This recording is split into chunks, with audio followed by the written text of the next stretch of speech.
নমস্কার বন্ধুরা, কেমন আছেন সবাই? আশা করি সবাই ভালো আছেন। অলরেডি আমরা প্রেগনেন্সির প্রবাবেল এবং প্রিজাম্পটিভ কারণগুলি সম্বন্ধে জেনেছি।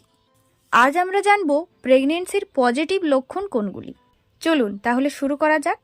প্রেগনেন্সির পজিটিভ লক্ষণ হল এমন শারীরিক পরিবর্তন বা প্রমাণ যা সরাসরি ভ্রূণের উপস্থিতি নির্দেশ করে। এই লক্ষণগুলো নিশ্চিত প্রেগনেন্সির ইঙ্গিত দেয় এবং অন্য কোনো শারীরিক অবস্থার কারণে এগুলি হতে পারে না। যেমন 1. ভ্রূণের হৃদস্পন্দন শোনা বা ফিটাল হার্টবিট।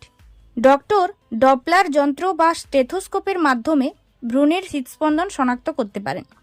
সাধারণত প্রেগনেন্সির 10 থেকে 12 সপ্তাহে এটি শোনা যায়। 2. ভ্রূণের নড়াচড়া অনুভব করা অর্থাৎ ফিটাল মুভমেন্ট। মায়ের পেটে ভ্রূণের সক্রিয় নড়াচড়া চিকিৎসকের মাধ্যমে শনাক্ত করা যায়। এটি সাধারণত 18 থেকে 20 সপ্তাহে স্পষ্টভাবে বোঝা যায়। 3.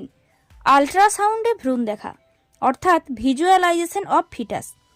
আল্ট্রাসাউন্ডের মাধ্যমে ভ্রূণের ছবি স্পষ্টভাবে দেখা যায়। এটি গর্ভধারণ নিশ্চিত করার সবচেয়ে নির্ভরযোগ্য পদ্ধতি। 4.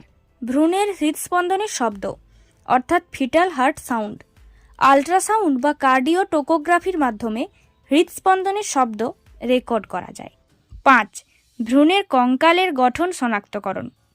এক্স রে বা উন্নত আল্ট্রাসাউন্ডে ভ্রূণের হাড়ের গঠন দেখা যায়, যদিও গর্ভাবস্থায় এক্স রে সাধারণত এড়িয়ে চলা হয়।